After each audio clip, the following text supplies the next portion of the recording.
There is an urban legend about a door that appears in a random places. It is said to be a door to another world, a world of darkness and horror. The door is described as being made of black wood with no handle or lock. It simply appears, seemingly out of nowhere. Some say that the door appears to those who are lost or alone.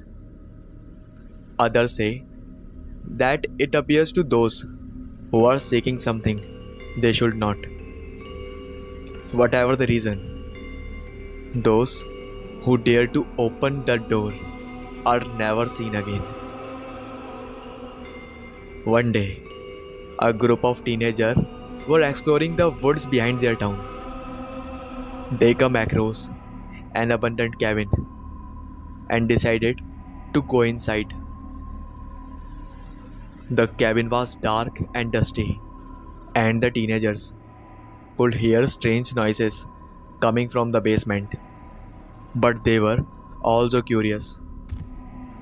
One of the teenagers, a boy named David, decided to go down to the basement.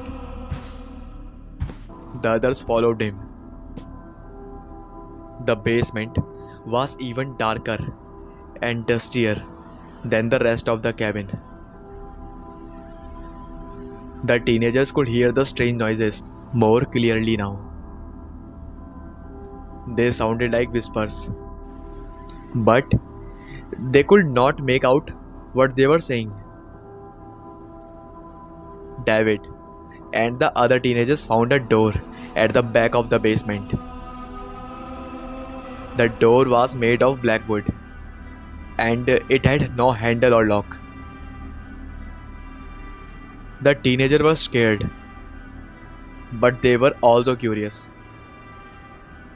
They tried to open the door, but it was locked. David took out a rock and smashed it against the door. The door shattered, and the teenagers stumbled inside.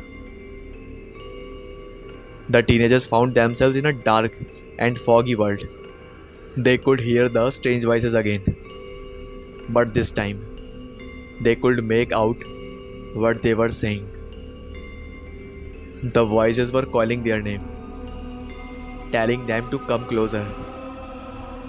The teenagers were terrified.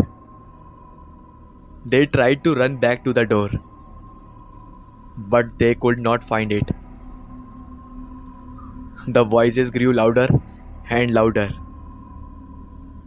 The teenagers screamed for help, but no one could hear them. The teenagers were never seen again. Some say that they are still trapped in the dark and foggy world, forever haunted by the voices. Others say that they were dragged to hell. Whatever happened to them, one thing is for sure: the door to another world is real, and it is best to leave it alone.